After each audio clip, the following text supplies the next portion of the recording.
So guys, మన అందరికీ last zone అంటే టెన్షన్ స్టార్ట్ అయిపోతుంది. ఎస్పెషల్లీ ర్యాంక్ పుష్ చేస్తున్నప్పుడు లాస్ట్ సర్కిల్ కి వచ్చాక హ్యాండ్స్ కూడా షేక్ అవుతాయి బాయ్స్. కానీ ఈ చిన్న చిన్న ట్రిక్స్ ఫాలో అయితే ఈజీగా క్లచ్ చేయొచ్చు. ఫస్ట్ థింగ్ ఏంటి అంటే, లాస్ట్ జోన్ స్టార్ట్ అయ్యాక అనవసరంగా రన్నింగ్ చేయకండి.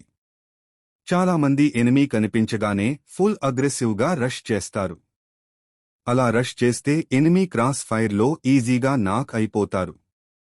సో ఫస్ట్ సేఫ్ కవర్ పట్టుకోండి. ట్రీ అయినా, రాక్ అయినా, హౌస్ కార్నర్ అయినా యూజ్ చేయండి. అండ్ వన్ ఇంపార్టెంట్ థింగ్, మినిమ్యాప్ ని ఆల్వేస్ ఆబ్జర్వ్ చేయండి బాయ్స్. గన్ షాట్స్ ఎక్కడ నుంచి వస్తున్నాయో అర్థమైతే హాఫ్ మ్యాచ్ అక్కడే విన్ అయిపోతుంది. ఎస్పెషల్లీ హెడ్ ఫోన్స్ యూజ్ చేస్తే ఫుట్ స్టెప్స్ క్లియర్గా వినిపిస్తాయి, సో ఎనిమీ ఎగ్జాక్ట్ లొకేషన్ ఈజీగా తెలుస్తుంది.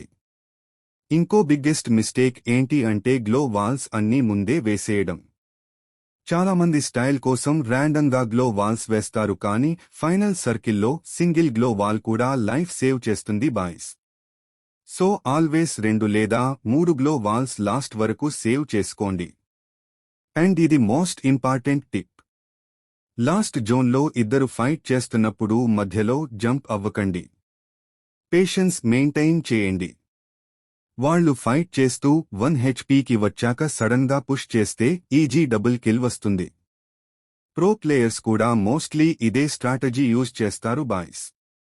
And one more thing, last సర్కిల్లో పానిక్ అవ్వకండి. పానిక్ అయితే ఏం స్పాయిల్ అయిపోతుంది, మూవ్మెంట్ స్లో అయిపోతుంది, రాంగ్ బటన్స్ ప్రెస్ చేస్తారు.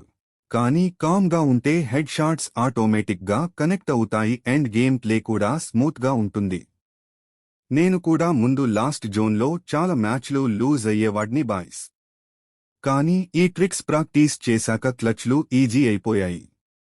సో మీరు కూడా ప్రాక్టీస్ చేస్తే డెఫినెట్గా బెటర్ ప్లేయర్ అవుతారు. ఇలాంటి real free fire tips and tricks కోసం మన ఛానల్ని సబ్స్క్రైబ్ చేయండి బాయ్స్.